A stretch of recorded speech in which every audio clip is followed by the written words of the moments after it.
everyone, welcome to another edition of Cosmos with the Cosmos, high in the sky for July of 2025.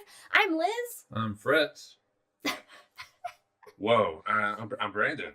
You threw me. Do with that. You threw me. I was like, Fritz wow. was the name of my, grandpa's like, Fritz, what are you doing here? Was your grandpa's name was Fritz? Yeah, my grandma's second husband was Fritz. Fantastic person. Oh, but yeah, it was Fritz. That's cool. We're completely frozen for Jack, apparently. All right, let's see what we got. So there's that. I don't know, mans. I try. Whatever. If you don't get us coming through, we'll just watch it when we post it later. All right. Okay. Cosmos the Cosmos can't do anything unless we get some drinks going around. So what are you drinking, Mike? Fritz? I'm sorry, Fritz. I'm drinking what's called the First Light, and then after I made it, I was like, this is a pretty murky looking drink for First Light. Yeah. But really, all it is it's just peach tea with peach vodka. Simple. It's simple. Yeah. Simple. I got what I'm calling the Heart of the Scorpion, which is basically just a strawberry mint bourbon julep. There's no strawberry in it. Oh, there's no strawberry in it. No, because the strawberries were not good. Oh. I never thought about how small the heart of the scorpion must be just to fit inside a small creature like that. That's kind of adorable. Tiny heart. Yeah, it's a tiny thing. It's like a hummingbird heart. My gosh, yeah, just so tiny. Yeah. One of our coworkers has a nest of hummingbirds and takes pictures of the babies in there. It's adorable. Oh my gosh, how small! Okay, Brandon, what are you drinking? I'm drinking another simple drink, the Burning of the Globe. Ooh. Which is not calling out the current world, although it could be. It's actually because on this date, 1611, Shakespeare's globe burned down. Oh shit! Wow. Okay. Well, and the rebuilt. And it's just a simple OJ vodka. I like it. Oh my gosh, Katie has a hummingbird nest near their kitchen window. That's awesome. Aww. I mean, we have hummingbird fights because they fight over the feeder. We tried to get them a house, and they repay us by not going into it. No, allowing some bees to go into it. Yeah. Oh no. And now that you said Fritz, and now we're talking about hummingbirds. Every time my mom sees hummingbird, she swears it's grandma looking. So that's fun. That's a fun combo today. That's nice. Also, speaking of nice drinks, Jack has a watermelon iced tea, which sounds delightful. It is watermelon season since we're in summer. And Katie's gonna have a peach white claw soon. All right. I like it. Well, if you like what we do or think we're funny or whatever, want to learn stuff about space, follow us. Follow us on all the things at Drinking Cosmos. You can find us out there on your various platforms of the socials and the podcasts and the Spotifys and the YouTubes and all that good stuff. Also, check out some friends of ours, some friends of the show. We got Katie's amazing art, Wildixia, Wildixia on Etsy. You can also find our good buddy, Mr. Ron Proctor, the real Mr. Proctor on YouTube. He's got some great shit. He did a chicken cast recently, coop cast. That was fun. Taking questions, playing a little cigar box guitars, and chickens clucking away. And of course, if you're in the Council Bluffs, Iowa area, check out our good buddy Jack's Planetarium, rollingbluffsplanetarium.com for more information there. Also, every other Wednesday, if you like your media in short form, check out our episodes of The Shot. Little shots of astronomy down your gullet every other Wednesday. Fun topics we got for you. But if you're watching this show, and you got a drink. It doesn't have to be alcoholic, of course. Whatever you got. If you hear any dogs barking, if we make any nerdy Lord of the Rings or Star Wars references, take a drink. And if a mystical appearance of an Indiana Jones cat comes by, take a drink for him because he never comes into the room when we're potting. Now you added a qualifier to the rules or any nerdy Lord of the Rings, a Star Wars reference. All nerdy. No. I think because they are so mainstream at this point, you can give it a brief allusion to it. Like, the Death Star, and no one would think nerd. Now, if you're like, well, technically it's the second Death Star because the first one was blown up during the battle. I think then that would qualify as nerdy. They're all or just nerdy. anything. They're all nerdy. Just anything. Any Star Wars or Lord of the Rings reference. Keep it simple. Keep it simple. Keep it safe. Hey, would a coop cast also be called a cluck cast? Like clucking chickens? Yeah, a cluck cast. A cluck cast? Cluck cast. Yeah, that It's could different be from a pretty cluck dangerous cast. stuff. But Anyway, let's get high in the sky for July of 2025.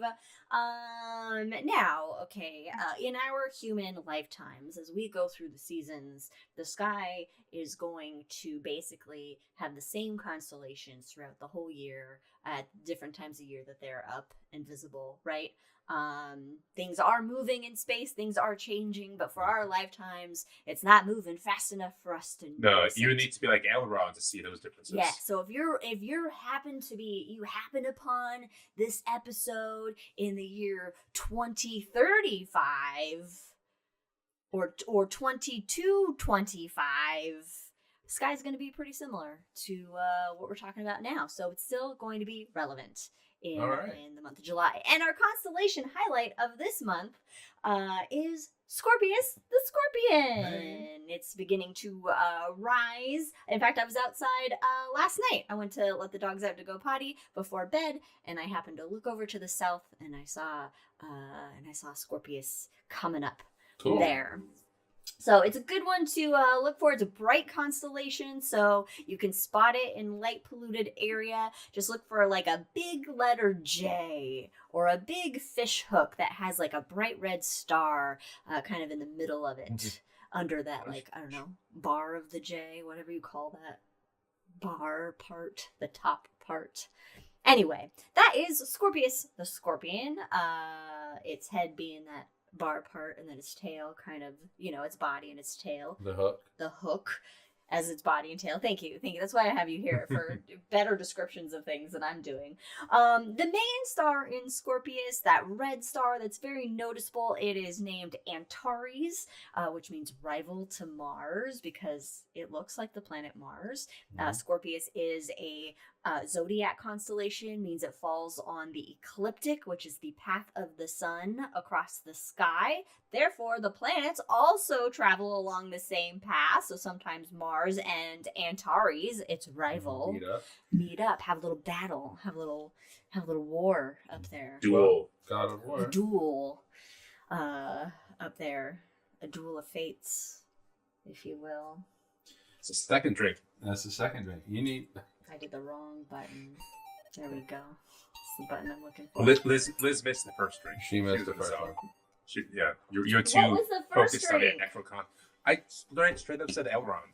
Oh. With Elrond eyes. Oh, okay. Yeah. All right. I did miss that. Now, Antares is actually a binary star system. Yeah, I didn't know that. I didn't know that either. I didn't realize that. Oh. I mean, most stars are binary systems or more, but it's a binary star system. It has a red supergiant and then just a normal main sequence star. The red supergiant, by the way, if it was in the solar system, it would go out to about the asteroid belt. Oh, cool. So it's on the death throes of its life. Meanwhile, there's like a little planet going around that little main I sequence know. star, going, "Oh, look at that big red star there," knowing it, And then not knowing it's going to be its death one day. They might though. They might be like, my shit. That's how We gotta get the fuck out. That's how the three body problem, right? They had like a star that's good or something like that. No, I don't remember. Three-body problem, but well, it's not a three body problem. I'm just saying, in the three body problem, they had to leave because. Because different circumstances, but yes. So they might be trying to, figure out a way to get out of there. Anyway, in Scorpius, there are some deep space objects, of course. There's deep space objects fucking everywhere up in the sky. Usually you need a telescope to see them. Some you can see with binoculars. The ones that I decided to highlight here because they're cool, the Butterfly Cluster, aka Messier 6. It's an open cluster of stars that looks like a butterfly, basically. The stars kind of make like a little outline of a butterfly. I bet you I could fly twice high. You could like a book. Fly in the sky. We'll get there. It's 1.59 light years away. From what? Us. It's From close. us? That's insanely close. That can't be That's right. not right. That can't be right. No. Is that like 15.9? I bet it's 15.9 It's or probably 159. 15.9. I wrote it down wrong, or I Let's copied find out. it wrong. Someone correct me. I bet it's 15. We Someone got you. correct me. I bet All it's actually. I bet it's 159. 159? It's 1,600 light years away. Oh yeah. Oh, okay, so I 15. 15 1,590. and 1,590. I We see got where I went all wrong there. kinds of issues with that. That's probably like kilolight years. Oh, see, and now this is It like the was European. They use maybe the it was decimal instead of the comma. Maybe it was kilowatt years, and I just didn't. You That left makes the more K sense. off. Yeah. All right. The next one is Messier 80, which is a globular cluster, and this is 33,000 light years away. sounds That right. makes That sounds right. sense. An old big cluster of stars is what a globular cluster is, usually hanging out in what is called the halo of our galaxy, sort of outside the spiral disk. Then we have the Bug Nebula. We got a bug theme. Oh. Butterflies, bugs. Well, scorpions, they eat bugs. They do. So it goes. The Bug The whole Nebula, ecosystem in the sky. also known as NGC 6334, NGC standing for New General Catalog. It's an it's a planetary nebula, so it is the remnant of a sun-like star. Yeah, it's what our sun's gonna be one What day. our sun's gonna be, it's gonna be a bug. And then next we have, and last we have the Cat's Paw Nebula. Meow. Oh. Meow. Or NGC, I'm sorry, this one was NGC 6334. The other one was NGC 6302. And the Cat's Paw is an emission nebula and a star forming region. And actually, if you Google a picture of it, I didn't pull a picture of it, I should have, but it actually does look kind of just like a paw pad. Oh, okay. A cat's paw pad, which is kind of fun. We just like to make things look like Earth stuff in the sky. Yeah. Make it Yeah. relatable, That's what we like to do. And of course, with these constellations, there are mythology surrounding it. And now Scorpius actually predates the Greeks, which we recognize the Greeks for a lot of the northern hemisphere constellations, but civilizations all throughout time and space see their own shit up there. But for the Greeks, like with everything with the Greeks, there's like 50 billion myths associated with one thing. Many different stories that are told. For Scorpius, there's basically where either Artemis and her mother Leto, not Jared, sent a scorpion to kill Orion. The other one, Apollo, sent a scorpion to kill Orion. Hera sent a scorpion to kill Orion. Or Gaia sent a scorpion to kill Orion. Orion dies in the The end. theme is that nobody likes Orion very much. According to the main story, is that Orion said that he could kill, he's a great hunter, by the way, apparently, he could kill all the animals on Earth. And so, for various reasons, these gods sent a scorpion to kill Orion. It is one of the smallest creatures. But And powerful so, sting. It could have been a baby scorpion. Baby So- scorpions are the most poisonous. Has a mighty heart. It's got a mighty heart. Mighty heart and a deadly sting. yeah. But I think Orion ended up killing the scorpion, but the scorpion stung him, though. The scorpion Yeah. stung him. Orion dies. And it was kind of a big thing that the littlest creature takes out the biggest bragger, The biggest biggest asshole. hunter. But the Babylonians, they also recognized Scorpius as a scorpion. They called it Oh, go figure. Mulvirtab. And so that's- they saw it was a scorpion, and I guess it's because of the shape of it, really it resembles. And in the desert, I'm Yeah. assuming there's a lot of scorpions in the desert, so it's probably like a very obvious thing. Now Libra is near Scorpius, and so sometimes Libra is actually seen as the scorpion's pinchers, its claws. We just all have to do Yeah. that. we all all of gotta us do do that. it. I also want to point out that Milgertab sounds like the name of Cardassian. It does. All Babylonian names sound a little They do. Cardassian, actually. With a C, not a K. Yes. And in Hawaii, because this was always a favorite story Say it right, though. of You ours. gotta say it right. In Hawaii, it was the god Maui's fish hook. How am I saying it right? Fish hook. Hook. Maui's fish hook. Where Yeah. he used his hook to fish the big fish out of the ocean. But yeah. But the What fish happened? was too big. I can't remember the No, story. all right. So Sell it, Mike. Maui goes fishing with his brother, and they're out in the outrigger, and basically, Maui's like, I'm gonna bring Oh, up. that's right. Okay, keep going. I'm gonna bring up an island, but hey, brothers, don't look at it. It's like a very Sodom and Gomorrah lot kind of thing. But anyway, or whatever her name was. So anyway, he throws his line out, catches the bottom of the ocean. He starts pulling it up. Tells his brothers, row harder, row faster. Don't look back, row faster. And of course, the brothers look back, and the islands froze, and that's why you have not one big island, but was it like eight islands? Because they looked at it. Yeah. Couldn't Frozen pull out in place. anymore. Mm-hmm. Yeah. That's right. I remember that now. And then the fish hook was put into the sky. Yeah. Cool. The trickster. He was a trickster. Oh my. It was the Loki. He was the Loki of of Hawaii. of the Hawaiians, of the Polynesians, the Loki. So those are some fun stories about Maui's fish hook. So go outside, look to the south. Well, if it's earlier in the evening, the south sun rises in the east, and look for. It's a big constellation. It's a huge constellation. So it takes up a good chunk of the sky, and it's easy to spot. But for July, we got more than just the Maui's fish hook up there, or Scorpius the scorpion, however you want to look at it. We got, a whole sky full of stuff, such as planets. Planets, And do stuff called planets. There will be some planets up in July, especially a very hard to spot planet named Mercury, closest planet to the sun. July 1st through 8th, it'll be up in the early evening, about 40 to 45 minutes after sunset. So you want to look. We might have a shot. So look for it during that time. Venus, the hottest planet in the solar system, will be visible 30 minutes before sunrise in the east all month long. You have a 100% shot. Venus is so bright. It is bright, but it's pretty low on the horizon, I think. So it depends on kind of what's on the horizon. Maybe we don't have a shot. But also, if you want to get up 30 minutes before sunrise, it's up to you. Does the sun actually set this time of year? I don't know for sure. I think it's always daylight. I think it's always daylight. Seems like it's always daylight. When I go to bed, the sun is up. When I wake up, the sun is up. So clearly, it's always daylight. It never.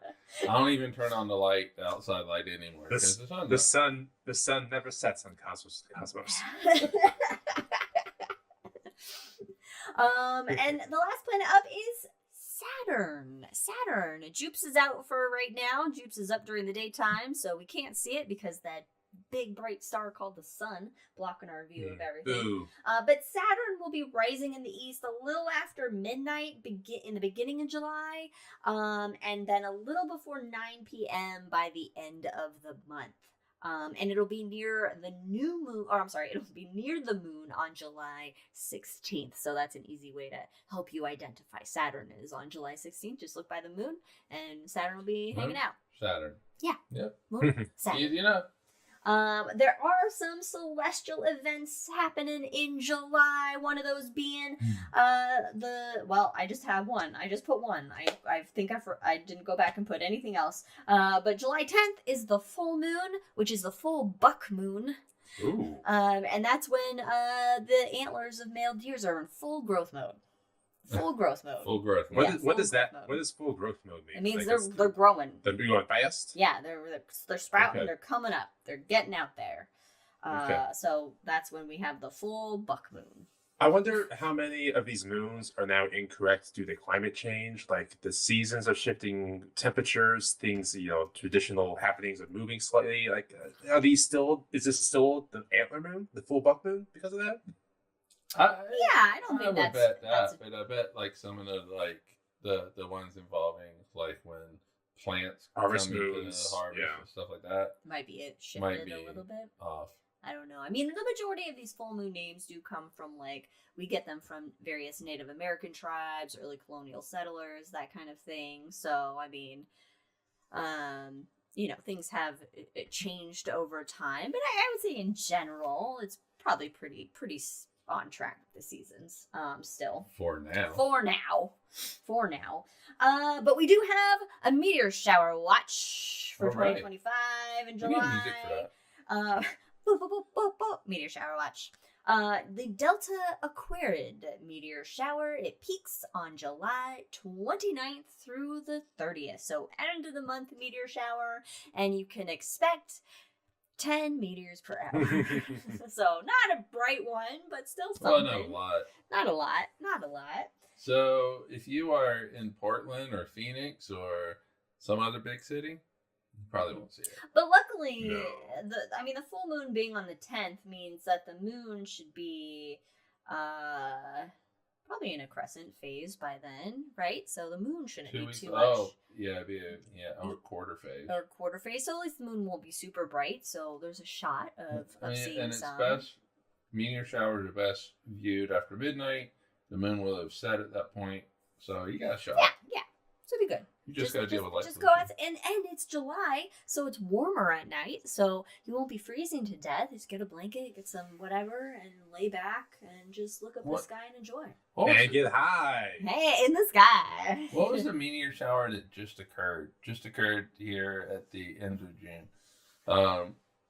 Was there one? Yeah, because there was this bolide that happened southeastern U.S. Oh shit! And I asked my mom, like, "Did you guys see it?"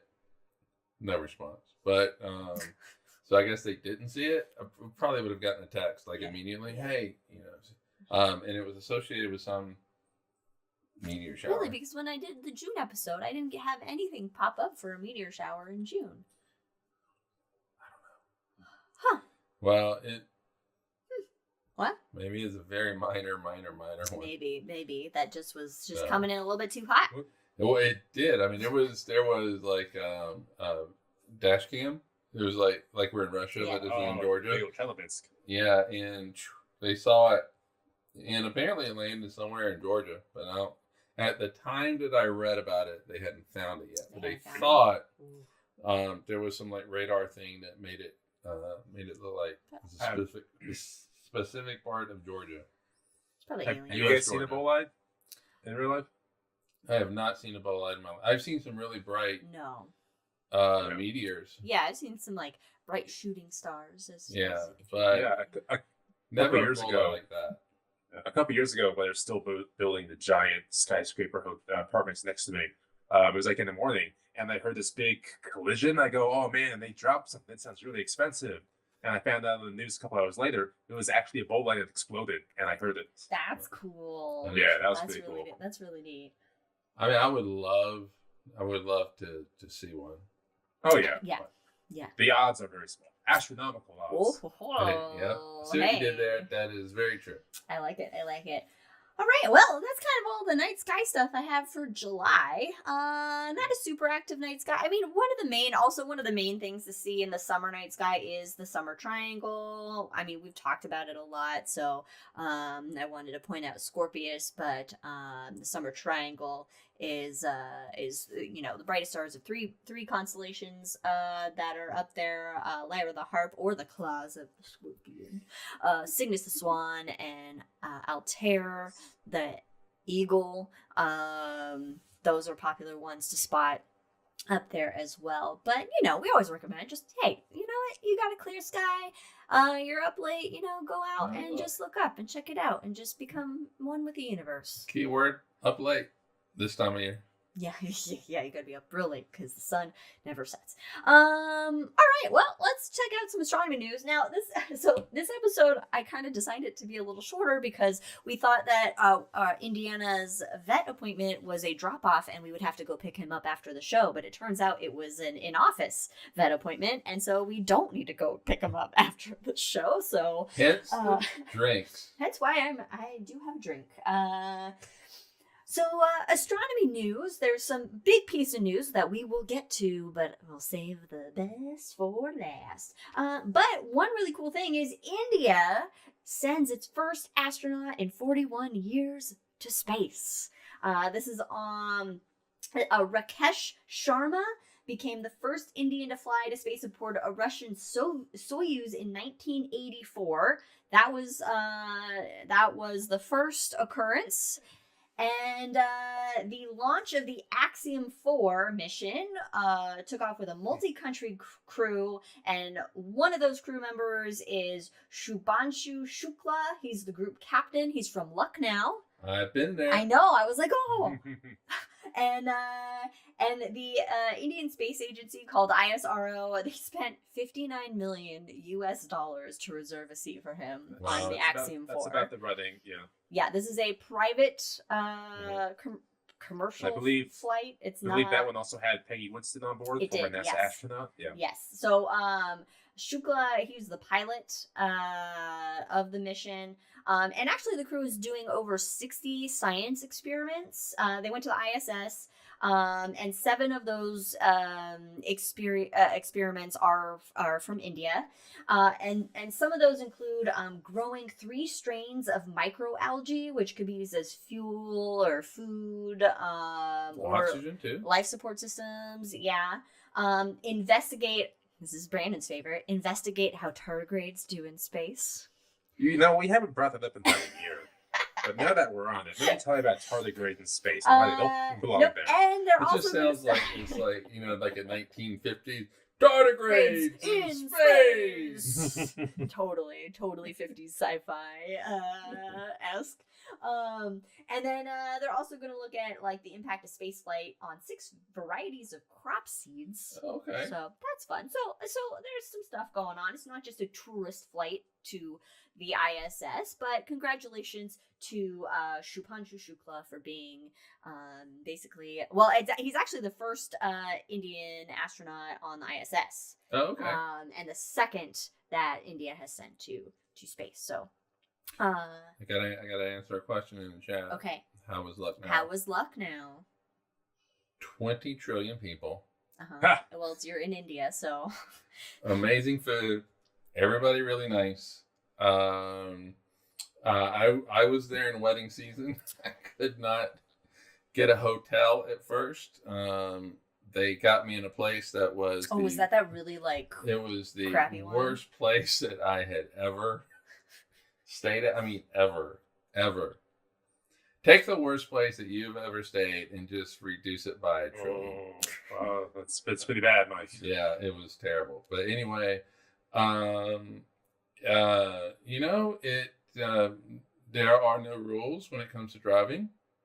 No suggestions. That seems to be in a lot of countries. The best way I say it with traffic over there is it's like those biology videos of bloodstreams and blood cells, and just see them all just navigate somehow together, and they all get there, but it's chaos. Yeah, it's complete chaos. But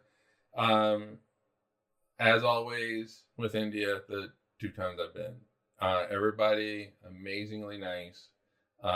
Will do anything for you.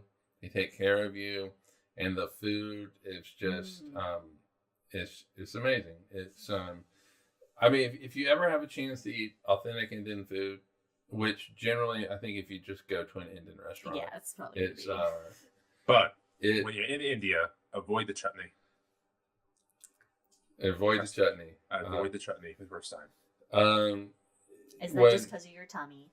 When I was because it's a fucking natural diuretic. I need to tell me that until afterwards. Oh, really? Okay. Yeah. when I was in Hyderabad, Hyderabad is kind of a central southern India, and it is where our agent there said this is where all the spices come in. Oh. And so they kind of all meet in Hyderabad, and you can just get all kinds of amazing flavors and all that. So if you ever have a chance to go to India, go to India.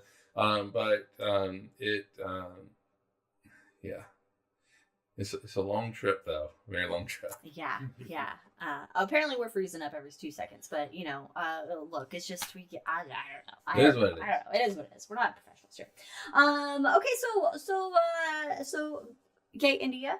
All right, next one, just a short an update, if you will, because I think this might have been in an episode last year, where astronomers. Brandon's been raptured. He's gone. Yeah, well, he's a sinner. Where astronomers basically discovered a fast radio burst, what they thought was an FRB coming from deep out in space, but it turns out it was actually a dead NASA satellite. Not far at all. Not far at all. Yeah, the dead satellite was called Relay 2. And when they did some further research into this a supposed fast radio burst, they found that it was actually just basically right where the satellite was. And they were like, oh, okay. But hey, that just shows you scientists debunk themselves, you know? Yeah. That's why further research is always needed. Always needed. So update to that, just because I thought it was funny. All right. James Webb Space Telescope. Hey. It's doing it again. It's doing its thing, what it's supposed to do, which is breaking barriers, discovering new shit, and it has, for its first time, directly imaged an exoplanet. So it's taken a picture of it. In fact, I do have a picture of said exoplanet here. Is it that star? It is not. The star is where the star is, and then that orange blob, that is the planet. There's 2 orange blobs. There's one. Okay, it's the one closer to the star, I believe. So this is the first direct exoplanet image for James Webb. This comes from the Centre National de la Recherche Scientifique in Paris. So the Paris National Research Science Facility, whatever, I don't know whatever that is in French. The star is TWA7, which was that an airline? National Research Center of National Research. Scientific Research, National Center of Scientific Research, maybe. Mm-hmm. Yeah. In collaboration with the Center for Extragalactic Astronomy at Durham University, England, a telescopic attachment for MIRI, which is on Webb, kind of functions like a coronagraph, so it can block out the intense light of the central star to see what's hanging out near the star. And in doing this, they discovered TWA7b. B. Sounds like a plane. I know, right? TWA. Yeah. B because an A is reserved for the star. So the exoplanets start with B. And its mass is similar to Saturn. And really what this shows is that James Webb can directly image exoplanets. And that means that we can get more actual pictures of exoplanets coming down the pipeline in the future, which is really neat. We've come a long way because the main way of discovering exoplanets has been basically looking at, say, the light of the star and then seeing if the starlight dips in regular intervals and then having a certain number of observed dips in starlight to then confirm that a star is there, or looking at like a wobble of a star from planets that are orbiting around it and making the star kind of do this little wobble because of their gravity interactions. And so it's a lot of like, well, it seems like there's exoplanets there because of these things, but we can't actually see them, and now we can actually see them. Kind of. Like, we're not getting, like, surface images. Yeah. Or atmosphere images of them. Although James Webb can sniff the atmospheres. It can measure the atmosphere, see what's in the atmosphere. But we're not going to be seeing any pictures like Jupiter or Saturn. I wonder how many people are going to take us literal. It doesn't have a nose. It can't smell it. No, it does. It's like in a...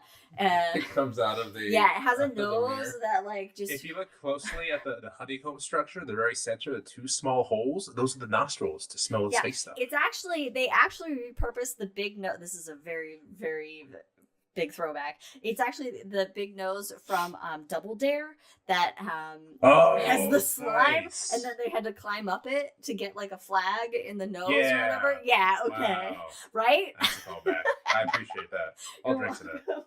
You're welcome. Yeah, let's drink. Mark Summers and Double Dare. I always wanted to go on like Double Dare or like what was the Legends of the Hidden Temple? We worked with somebody who got slimed back in Arizona. Oh, see, that would be cool to get slimed. Yeah. Who got slimed? Tara. She Oh, got Tara slimed. got slimed. Yeah. That's neat. Wow. Go Tara. All right. The news of the week. The news of the month. The newsiest news that has ever newsiest news this week. news is the Vera Rubin telescope. Woo! Holy space stuff, Batman. Here's the Rubin, Vera Rubin. What's it called? The Vera Rubin Observatory. Vera It's Rubin the Rubin. Space. The Rubin. I think that they actually they don't want Vera. Vera's not part of the name. Right, it's a So Rubin. it's the Rubin Observatory, I think is what it is. The Rubin Observatory. Not to be confused with the Rubin sandwich. No, but just as good, if not better. Right, because we had produced something for it, Mhm. for planetariums, and I say we, it was Martin that did it, and he was very adamant that they told him it's Rubin Observatory. Right, because we don't want to Because he kept wanting to say Vera. Right, we don't want to, make it too obvious it's associated with a woman. I don't think that's it, because they are very much like. I know, they're very, yeah. Whoa, man. So, Whoa. so it's already released some first images and some really great stuff. I mean, this thing has a super wide field of view, an 8.4 meter telescope with 3200 megapixel camera. The mirror actually made at the University of Arizona in their mirror lab. In fact, I had a picture of that, but I guess I didn't. 3200 megapixel. Yeah, it's. Dear Lord. Okay, you downloaded. I did. So I was looking for the highest resolution image that they had from the release, and I was going to send it to Brandon and say, hey, can you put this on dumb, see how amazing it looks. It's 14 gig, so That's not bad. there will be no sending that to Brandon. Brandon can download it himself with his fancy fiber optic, with his fiber. But anyway, it's 100,000 pixels by like 50,000 pixels. It's a huge. massive image. But that's a lot. You can zoom pretty far in. Yeah. And Here's an image Oh. of the Trifid and Lagoon nebulas. yes, I haven't downloaded that one. I just which- downloaded the main first I one. mean, good God, that image. If you're just listening to this, Google it. It's real pretty. Yes, it's in Chile in the Atacama Desert. Telescopes like it there. Because it's cold and it's high elevation, and that's where telescopes like to be high and cold. With little precipitation. Here is the Virgo cluster, or part of the Virgo cluster. This image Part of the picture I is downloaded. like 0.2% of the full image. I don't have that in the notes. Funny. Oh yeah, no, it is. No, Oh, I'm sorry. only It's 2% two. of It's the larger 2%. It's 2% of the larger image, and in this image are 10,000 galaxies. I'm sorry. No, 10 million galaxies. 10 million That is galaxies. insane. Right there, just in this one image. 10 This million. this is our existential crisis portion of the show. This is. And but if you were to take the whole image of something like was it like 40 like full moons. Oh no. Well, no. I'm talking about like the TVs. It's like they said it in the press conference. Oh yeah. It's something like 40 like 4K TVs or something like that. Yeah. Across, and It's it's huge, and it's taking a picture every friggin' night. I know.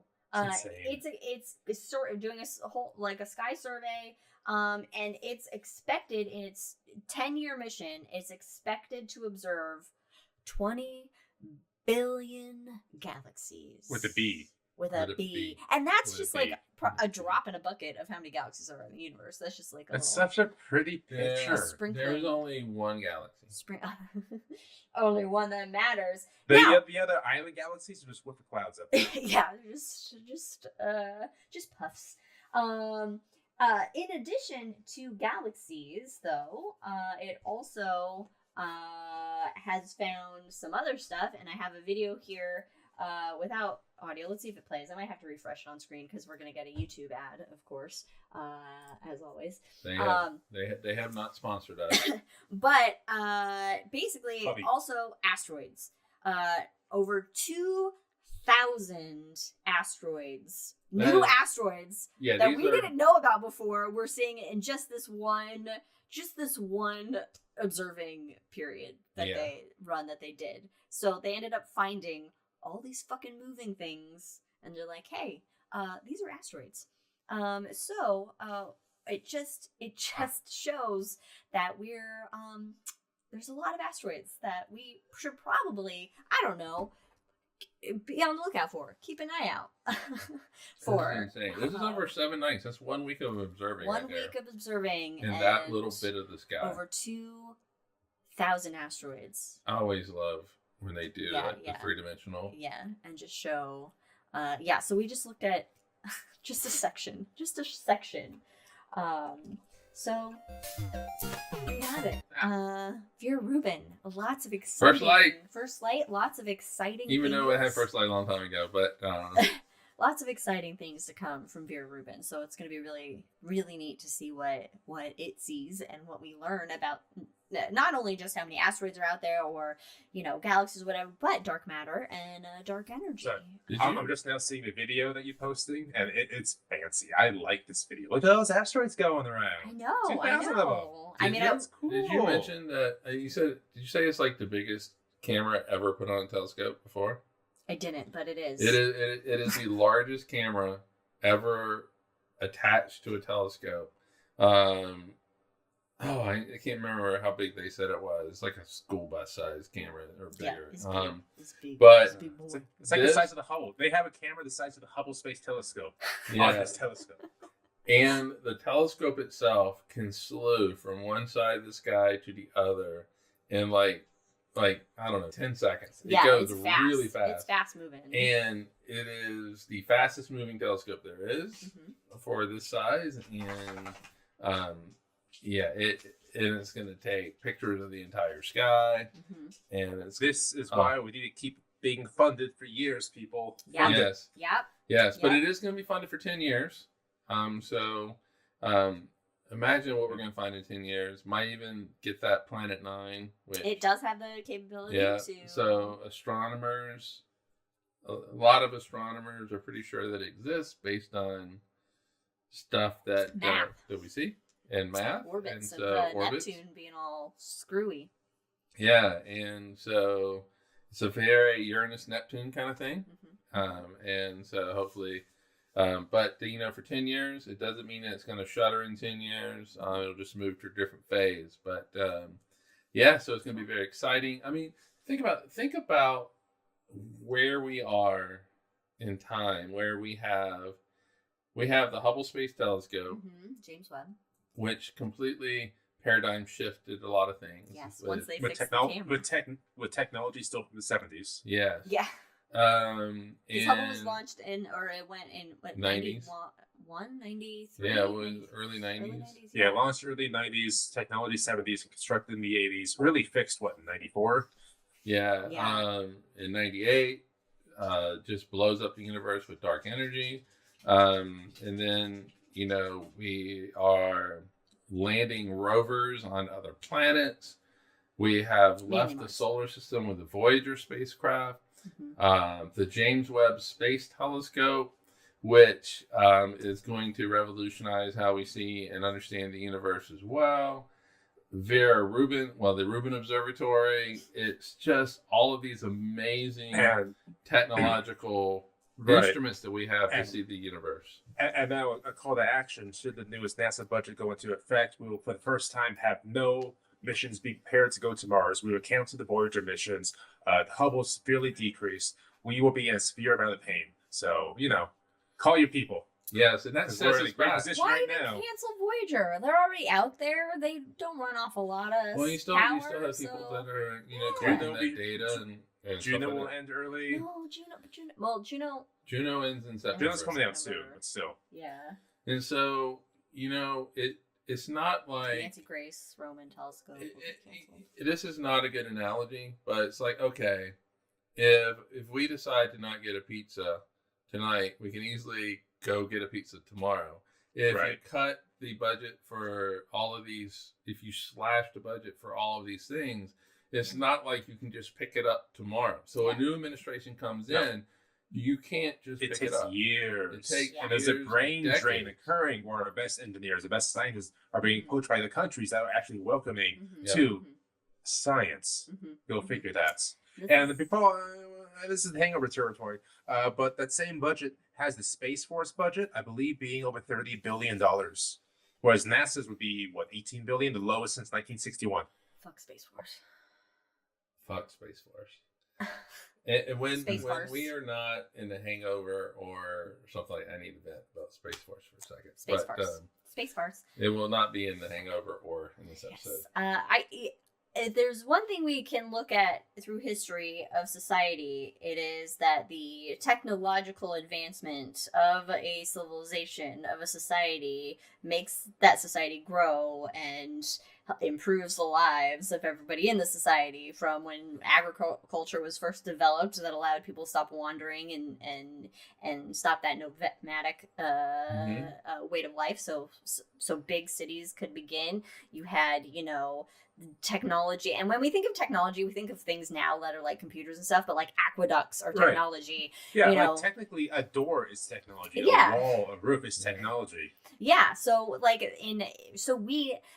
the majority, and we've said this ad nauseum, but the majority of stuff that we use today in our civilization comes from our scientific development for other things like space exploration. Like everybody's cell phone, we wouldn't have these if we didn't develop technology to explore the universe, basically. Right. Whether it's observing the universe, going to the universe, we're in the universe technically, but going Right. outside the planet, And not only that, but the government funded the research because private companies do not put the money in to invest new technologies that may or may not work or likely fail. That's what the government is there for, to put money into these investments, these researchers.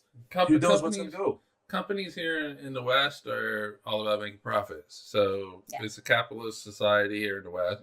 And,